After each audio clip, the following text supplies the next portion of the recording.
Hi everyone, and we're back again with another rum review. And this is an independent bottling review of a very interesting piece of work from a very interesting store. So let me give you some preamble to set the stage here.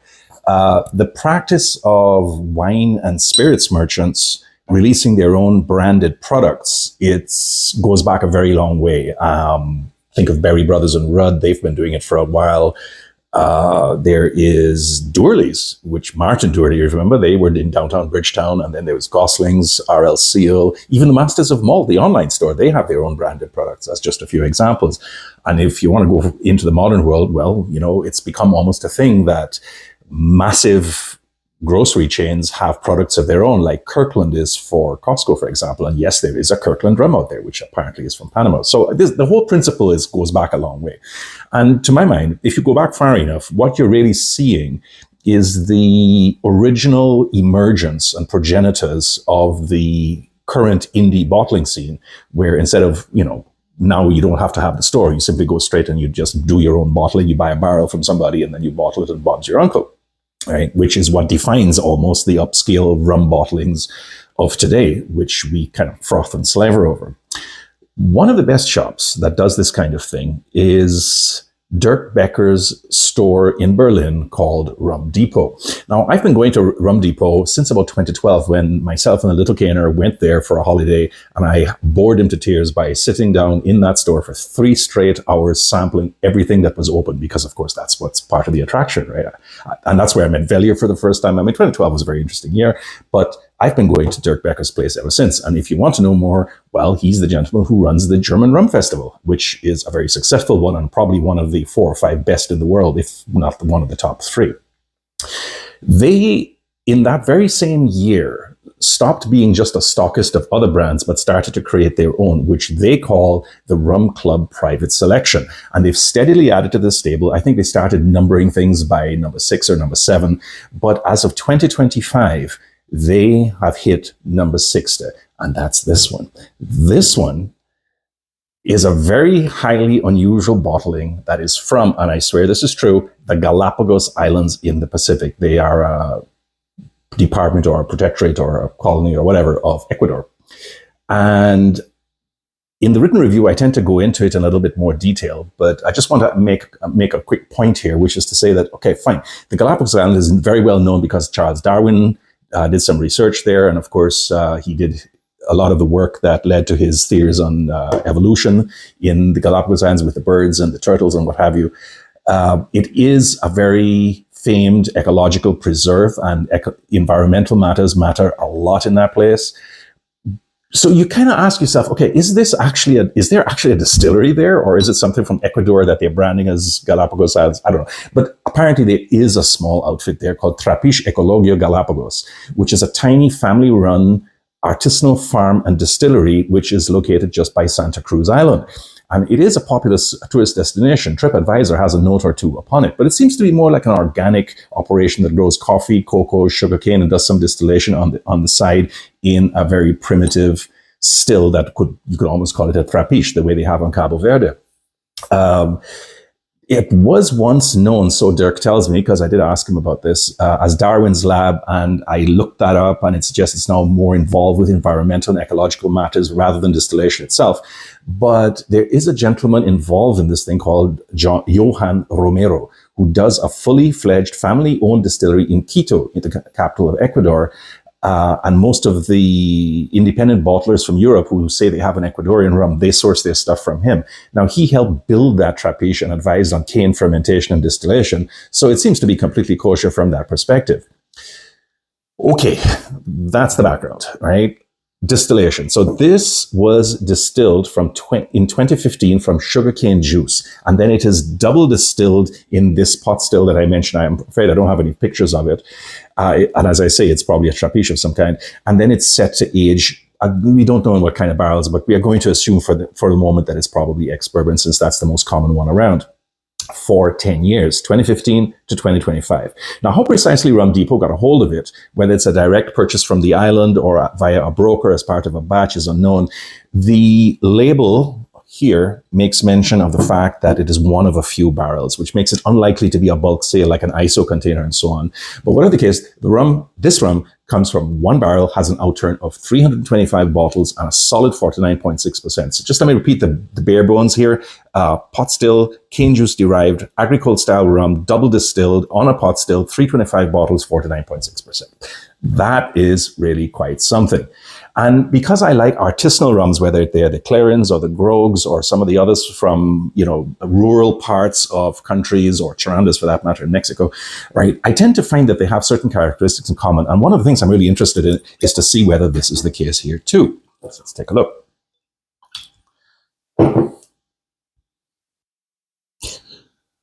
Nice. Okay, so what I like about this rum right off the bat is that it has that vague, rough vibe of an artisanal backcountry rum, like a Clarion, like a Grog, right? And what I mean by that, it doesn't have that sense of smoothness and ease that's taken out by decades of commercial manufacturing experience. Like you really know a distillery's been paying attention to business when you just love it because it's so smooth and so easy to drink, and it doesn't even taste like it's 10 years old or whatever, and it's got these incredibly complex tasting notes, right? That is absolutely really good, and most of the rums we really like are like that. But there is something to be said for that slightly uncouth street thug kind of vibe as well, and that's what this channels. And indeed, it gives off fumes that remind me of nothing more like a dialed-down Jamaican funkiness. Orange rind, overripe pineapples, gooseberries, pickled cabbage, kimchi, glue, plastic, paint. Yeah, and, a little bit of salt. It's the strength at 49.6% is probably just right. If it was a bit stronger, it would be too sharp. And if it was a bit weaker, then we wouldn't get all of this stuff. But there's more coming from the barrel now. There's vanilla, cinnamon, cardamom, a little bit of brine, a little bit of olives, a slight musky sweetness. Like Indian Kir, for example, leaving with a faint bitterness of black chocolate. And the only peculiar thing about it, if I had to make a statement, is that the crisp vegetal tang of a true agricole isn't very noticeable here, and that's something that you've got to watch out for. Tasting it, let's see. Yeah. Okay, so it lands really nice and firm. There's no sharp scratchiness here. 10 years of barrel aging has definitely taken off the rough edges while still leaving just enough to give it some fillip of character. There's some immediate notes of light citrus, mango, soda pop, 7-Up, cola, vanilla, and that sourness is still there. Overripe fruits, gooseberries, pineapples, and mangoes, and pickled cabbage, all that's still there, but it's also very nicely sweet. Not too much, just enough to make a statement for itself. And then once it opens up, which this has been on, only been in my glass for a while, but it is the 4th or 5th time I'm tasting it today. Yeah. You're getting some brininess, some tartness, some funkiness, dark cherries, a touch of honey. I like that honey. That's always really very nice. And it's not as complex on the palate as the taste suggests, but it quietly shines in its own way. And if the finish is a little spicy, then it's gone a little bit too fast. There's a little bit of caramel, vanilla, cinnamon, unsweetened chocolate again. Again, those fruits, which is really nice, light citrus and kefir. It's really, really nice. Let's evaluate this thing. So I'm a bit conflicted here. Strictly speaking, this is an agricole style rum off of a pot still, no less, which we don't always see because, of course, most of the time it's from hybrid stills or one-column stills or whatever. But the thing is, much of the grassy and herbal notes that you would expect from rums and that we've been experiencing from Martinique and Guadeloupe and Madeira and Réunion and wherever else, it's mostly AWOL. Right? And you'd be hard-pressed if you try this thing blind to basically say that it is an agricole. And this reinforces a personal belief of mine, which is that I believe that as you age cane juice rums longer and longer, then you get to a point of diminishing returns, and the barrel starts to take over, and the terroir and the grassiness and all those nice little green notes start to go. The barrel is simply too pervasive, and you've lost some of what makes an agricole, or a special kind of agricole style cane juice rum. That's just an observation. The rum is really quite good.